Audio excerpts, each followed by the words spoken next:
신명기 20장. 적과 싸우기 위해 싸움터에 나갔다가 적의 말과 전차와 군대가 여러분보다 많은 것을 보더라도 두려워하지 마시오. 여러분을 이집트에서 인도해내신 하나님 여호와께서 여러분과 함께 계시기 때문이요. 싸움터에 나가기 전에 제사장은 군대 앞에 나와 말하시오. 제사장은 이렇게 말하시오. 이스라엘 군대들이여 들으시오. 여러분은 오늘 싸움터에 나아가 적과 싸울 것이요. 용기를 잃거나 두려워하지 마시오. 겁내지 마시오. 여러분의 하나님 여호와께서 여러분과 함께 계십니다. 여호와께서 여러분을 위해 적과 싸워주실 것이며 여러분을 구해주실 것입니다. 그리고 장교들은 군대를 향해 이렇게 말하시오. 혹시 새 집을 짓고도 들어가 살지 못한 사람이 있는가? 그런 사람은 집으로 돌아가도 좋다. 그가 싸우다가 죽어서 다른 사람이 그 집에 들어가는 일이 없도록 하여라. 포도밭을 가꾸어 놓고도 아직 그 열매를 맛보지 못한 사람이 있는가? 그런 사람은 집으로 돌아가도 좋다. 그가 싸우다가 죽어서 다른 사람이 먼저 그 열매를 맛보는 일이 없도록 하여라. 여자와 약혼을 하고도 아직 결혼하지 못한 사람이 있는가? 그런 사람은 집으로 돌아가도 좋다. 그가 싸우다가 죽어서 다른 사람이 그 여자와 결혼하는 일이 없도록 하여라. 장교들은 또 이렇게 말하시오. 여기에 두려워하는 사람은 없는가? 용기를 잃은 사람은 없는가? 그런 사람은 집으로 돌아가도 좋다. 그런 사람이 있으면 다른 사람들까지도 그 사람 때문에 용기를 잃고 만다. 장교들은 군대를 향해 이렇게 말하고 나서 군대를 이끌 지휘관을 세우시오. 어떤 성을 공격하려고 그 성에 가까이 갈 때에는 먼저 평화적으로 항복할 것을 권하시오. 만약 그들이 여러분의 제의를 받아들여 성문을 열어주면 그 성의 모든 백성을 노예로 삼아 일을 시키시오. 그러나 여러분의 평화 제의를 받아들이지 않고 여러분과 싸우려 하면 그 성을 포위하시오. 여러분의 하나님 여호와께서 그 성을 여러분에게 넘겨주실 때에 성 안의 모든 남자를 칼로 죽이시오. 성 안의 여자와 아이와 짐승과 그 밖의 것은 여러분이 가져도 좋소. 여러분이 적에게서 빼앗은 것은 여러분의 하나님 여호와께서 여러분에게 주신 것이므로 여러분이 가져도 괜찮소. 가까이에 있지 않고 아주 멀리 떨어진 성들에 대해서는 여러분이 다 그렇게 하시오. 그러나 여러분의 하나님 여호와께서 여러분에게 주시는 땅의 성들에 대해서는 그 어느 곳도 살려두지 마시오. 햇사람과 아모리 사람과 가나안 사람과 브리스 사람과 히위 사람과 여부스 사람을 여러분의 하나님 여호와께서 명령하신 대로 완전히 멸망시키시오. 그렇게 하지 않으면 그들이 그들의 신을 섬기는 일을 여러분에게 가르칠 것이고 그런 못된 일을 여러분이 하게 되면 그것은 여러분의 하나님 여호와께 죄가 될 것이요. 어떤 성을 점령하려고 오랫동안 그 성을 포위할 때 도끼로 그 성의 나무들을 찍지 마시오. 나무의 열매는 따먹어도 되지만 나무를 베어버리지는 마시오. 그 나무들은 여러분의 적이 아니므로 나무와 싸우지 마시오. 그러나 열매를 맺지 못하는 나무는 베어버려도 좋소. 그런 나무는 베어내서 성을 점령할 때까지 성을 공격할 때에 필요한 장비로 만들어 쓰시오. 시편 107편. 여호와께 감사하십시오. 그분은 선하시며 그분의 사랑은 영원하십니다. 여호와께 구원받은 사람들이여 이렇게 말하십시오. 여러분은 여호와께서 원수의 손으로부터 구원하시고 모든 나라들 중에 부르시고 동서남북으로부터 모은 사람들입니다. 어떤 사람들은 버려진 광야에서 헤매고 정착할 만한 마을을 찾지 못했습니다. 배고프고 목말랐으며 기운을 잃고 점점 약해졌습니다. 그때 그들이 고통 가운데서 여호와께 부르짖었습니다. 그러자 그분은 그들을 구해주셨습니다. 여호와는 그들을 바른 길로 인도하셨고 그들이 정착하여 살만한 곳으로 인도하셨습니다. 여호와의 변함없는 사랑에 대해 감사하십시오. 사람들을 위해 행하신 그분의 놀라운 일들에 대해 감사하십시오. 여호와는 목마른 자를 만족해 하시고 배고픈 자를 좋은 것들로 채우시는 분이십니다. 어떤 사람들은 어둠과 사망의 그늘 속에 앉아 있습니다. 쇠사슬에 매여 고통 중에 있는 죄수들과 같았습니다. 이는 그들이 하나님의 말씀을 거역하고 가장 높으신 분의 가르침을 무시하였기 때문입니다. 여호와는 그들을 쓰라린 괴로움 속에 쳐넣으셨습니다. 그들이 넘어져도 돕는 사람이 아무도 없었습니다. 그때 그들이 고통 중에 여호와께 부르짖었습니다. 그러자 여호와께서 그들을 고난 가운데서 구원하셨습니다. 여호와는 끝없는 어둠 속에서 그들을 이끌어내시고 그들의 쇠사슬을 끊으셨습니다. 여호와의 변함없는 사랑에 대해 감사하십시오. 사람들을 위해 행하신 그분의 놀라운 일들에 대해 감사하십시오. 그분이 논문을 부수고 쇠빗장을 깨뜨리셨습니다. 어떤 사람들은 반항하다가 어리석은 자가 되었으며 죄를 짓다가 어려움을 겪게 되었습니다. 그들은 모든 음식을 싫어하게 되었으며 결국 죽음의 문턱 가까이에 가게 되었습니다. 그때 그들이 괴로움 가운데에서 여호와께 부르짖었습니다. 그러자 그분은 그들의 괴로움으로부터 그들을 구해내셨습니다. 여호와께서 말씀을 보내어 그들을 치료하시고 무덤에서 그들을 건지셨습니다. 여호와의 변함없는 사랑에 대해 감사하십시오. 사람들을 위해 행하신 그분의 놀라운 일들에 대해 감사하십시오. 감사의 예물을 드리고 기쁨의 노래로 여호와께서 행하신 일들을 모든 사람들에게 전하십시오. 또 어떤 사람들은 배를 타고 바다로 나갔습니다. 그들은 큰 바다 위에서 장사하는 상인들이었습니다. 그들은 여호와께서 행하신 일들을 보았으며 깊은 바다에서 행하신 주의 놀라운 일들을 보았습니다. 여호와께서 명령하시자 폭풍우가 몰아쳤습니다. 높은 파도를 일으키는 폭풍우였습니다. 그들의 배가 높이 올랐다가 깊은 바닷속으로 내려갔습니다. 그들은 두려움으로 인하여 간담이 녹아내렸습니다. 그들은 술 취한 사람처럼 비틀거리고 흔들거렸으며 어찌할 바를 몰라 하였습니다.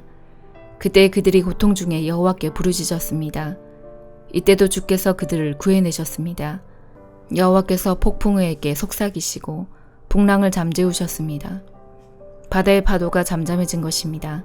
바다가 잔잔해지자 그들이 즐거워했으며 여호와께서 그들이 바라던 항구로 그들을 인도하셨습니다. 여호와의 변함없는 사랑에 대해 감사하십시오. 사람들을 위해 행하신 그분의 놀라운 일들에 대해 감사하십시오. 백성들의 모임 중에서 주를 높이며 장로들의 모임 중에서 그분을 찬양하십시오. 여호와께서는 강을 광야가 되게 하셨으며 넘치는 샘을 마른 땅이 되게 하셨습니다. 과일 맺는 땅을 소금밭이 되게 하신 것은 거기에 사는 사람들이 악하기 때문이었습니다. 여호와께서는 광야를 연못이 되게 하셨고 마른 땅을 샘으로 바꾸셨습니다. 여호와는 배고픈 자들을 인도하여 그곳에 살게 하시며 그들이 살만한 마을을 만드셨습니다. 그들은 들에 씨를 뿌리고 포도원을 가꾸었습니다. 그리고 풍성한 포도 열매를 거둬들였습니다. 여호와께서는 그들을 축복하셨고 그들의 자손을 많게 하셨으며 그들의 가축이 줄지 않게 하셨습니다. 그러나 다시 압박과 재난과 고난으로 그들의 수요가 줄어들었습니다. 여호와께서 그들을 낮아지게 하셨습니다. 높은 자들을 부끄럽게 하신 여호와께서 그들을 길 없는 광야에서 방황하게 하셨습니다. 그러나 여호와는 가난한 자들을 그들의 고통 가운데서 건지셨고 그들의 가족을 양떼처럼 많게 하셨습니다. 정직한 사람들은 이것을 보고 기뻐하지만 악한 사람들은 불만스럽게 입을 다물고 있습니다. 지혜 있는 사람들아, 이러한 일들의 귀를 기울이며 여호와의 크신 사랑을 생각하십시오. 이사야 47장. 바빌론 성아, 느려와 티끌에 앉아라. 바빌로니아 백성아, 땅 위에 앉아라. 바빌로니아 사람들아, 이제 너희는 통치자가 아니다. 너희가 다시는 곱거나 아름답다는 말을 듣지 못할 것이다. 맷돌을 가져와 곡식을 갈아라. 너희 노울을 걷어올리고 멋진 치마를 벗어라. 다리를 드러내고 강을 건너라. 너희의 벗은 몸이 드러날 것이요 너희의 부끄러운 모습이 들춰질 것이다. 내가 원수를 갚겠다. 어느 누구도 나를 방해하지 못한다. 우리의 구원자는 그 이름이 만군의 여호와이시며 이스라엘의 거룩하신 분이다. 바빌로니아 사람들아, 어둠 속에 앉아 잠잠히 있어라. 네가 다시는 민족들의 여왕이라는 이름을 듣지 못할 것이다. 내가 내 백성에게 노하여 내게 속한 백성들을 저버리고 그들을 너에게 넘겨주었다. 그런데 너는 내 백성을 무자비하게 다루고 노인들에게까지 고된 일을 시켰다. 네가 말하기를 나는 영원히 여왕으로 있을 것이다 라고 한다. 네가 이런 일들을 생각하지 않았고 장차 일어날 일들을 마음에 두지 않았다. 쾌락을 사랑하는 사람아, 너는 이제 들어보아라. 너는 스스로 안전하다고 생각하고 마음에 이르기를 이 세상에는 오직 나뿐이다. 나 말고는 아무도 없다. 나는 과부가 되지도 않을 것이고 자녀를 잃지도 않을 것이다 라고 한다. 그러나 그 두 가지 일이 한날에 갑자기 닥칠 것이니 네가 자녀와 남편을 잃을 것이다. 이 일이 반드시 너에게 일어날 것이며 너의 온갖 마술과 속임수도 너를 구원하지 못한다. 네가 악한 일을 하고도 스스로 안전하다고 생각하며 말하기를 내가 하는 일을 보는 사람이 없다라고 한다. 네 지혜와 지식이 너를 속였다. 너는 마음속으로 이 세상에는 오직 나뿐이다. 나 말고는 아무도 없다라고 말한다. 그러나 재앙이 너에게 닥칠 것이며 그것을 막을 길이 없을 것이다. 고통이 너를 덮치겠으나 네가 피할 길이 없을 것이다. 너는 순식간에 너무나 빨라 깨닫지도 못하는 사이에 망할 것이다. 네가 젊어서부터 해오던 속임수와 마술을 부려보아라. 혹시 그것이 너에게 도움이 될지도 모른다. 그것으로 네가 다른 사람에게 겁을 줄 수 있을지도 모른다. 그러나 너는 많은 조언들 때문에 지쳐버렸다. 하늘을 연구하는 사람, 별을 보며 미래를 알려주는 사람을 불러보아라. 너에게 닥칠 일을 알아내어 너를 구해보아라. 보아라. 그들은 지푸라기처럼 불에 쉽게 타버린다. 그 불은 몸을 따뜻하게 해주는 숯불도 아니고 곁에 앉아 쬐 수 있는 불도 아니어서 그 불꽃의 힘으로부터 스스로를 구할 수 없을 것이다. 너와 함께 일해온 사람들, 네가 젊었을 때부터 너와 함께 있던 상인들도 너를 구하지 못한다. 모두가 제 갈 길로 가버리고 너를 구할 사람이 남지 않을 것이다. 요한계시록 17장.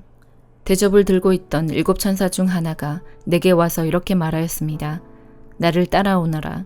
많은 물 위에 앉은 큰 창녀가 받을 심판을 너에게 보여주겠다. 세상의 왕들이 그 여자와 함께 음란한 죄를 짓고 온 세상 사람들도 그녀가 주는 음란의 포도주에 취하였다. 그리고 천사는 성령의 도우심으로 나를 사막으로 이끌고 갔습니다. 거기서 나는 붉은 짐승 위에 올라타고 앉아있는 한 여자를 보았습니다. 그 짐승의 몸에는 하나님을 모독하는 말들이 가득 쓰여 있었고 7 머리와 10뿔이 있었습니다. 그 여자는 보라색과 붉은색의 옷을 입고 금과 보석과 진주로 온몸을 치장하고 있었습니다. 그리고 손에는 금잔이 하나 들려 있었는데 그 안에는 음란하고 더러운 것들과 악한 것들이 가득 담겨 있었습니다. 그 여자의 이마에는 수수께끼 같은 의미를 담은 이름이 하나 새겨져 있었습니다.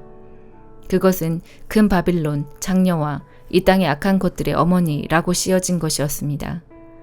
그 여자는 예수님의 증인들의 피와 성도들의 피를 마시고 취해 있었습니다. 나는 그 여자를 보면서 소름이 오싹 끼쳤습니다. 그러자 천사가 내게 이렇게 말하였습니다. 왜 놀라느냐? 이 여자가 누구이며 또 이 여자를 태우고 있는 짐승이 무엇을 의미하는지 내가 가르쳐 주겠다. 네가 본 짐승은 전에는 살아 있었으나 이제는 죽었다. 그러나 곧 다시 살아나 끝없는 구덩이에서 올라왔다가 영원히 멸망하게 될 것이다. 세상이 창조된 이래 생명책에 기록되지 않는 사람들은 그 짐승을 다시 보고 놀랄 것이다. 왜냐하면 죽은 줄 알았던 짐승이 다시 나타났기 때문이다. 이것을 이해하려면 지혜가 필요하다. 네가 본 짐승의 그 7 머리는 여자가 앉아있는 7 언덕과 7 왕을 뜻하는 것이다. 그 중에 이미 5 왕은 죽었고 한 왕은 살아있으며 7째 왕은 아직 오지 않았다. 마지막에 올 이 왕은 잠시 동안만 통치하게 될 것이다. 이전에는 살아있었으나 지금은 죽은 저 짐승은 8번째 왕이다. 이미 그는 7 왕 가운데 하나이며 곧 멸망하고 말 것이다. 네가 본 짐승의 그 10뿔은 10명의 왕을 가리킨다. 이 왕들은 아직 통치를 시작하지 않았다. 그러나 잠시 동안 짐승과 함께 다스릴 권세를 받게 될 것이다. 이 왕들은 한 목적을 가지고 짐승에게 자기들의 능력과 권세를 줄 것이다. 그들은 어린 양을 대적해 전쟁을 일으킬 것이다. 그러나 결국 만왕의 왕이시요 만주의 주님이신 어린 양이 승리를 거두고 부름받아 선택된 충성된 주님의 병사들도 승리할 것이다. 천사는 다시 내게 말했습니다. 네가 본 물, 창녀가 앉아있던 그 물은 세계의 모든 민족과 나라를 가리킨다. 짐승과 그 10뿔, 즉 10왕이 창녀를 미워하여 그녀가 가진 것을 다 빼앗고 벌거벗겨 그녀의 살을 먹으며 그녀를 불에 태워 죽일 것이다. 하나님께서는 10왕들이 짐승에게 권력을 넘겨주는데 한마음이 되게 하여 그분의 뜻을 이루어 가실 것이다. 하나님이 계획하신 모든 일이 다 이루어질 때까지 그들이 통치할 것이다. 네가 본 그 여인은 이 세상 왕들을 다스리는 큰 도시를 뜻한다. 아멘.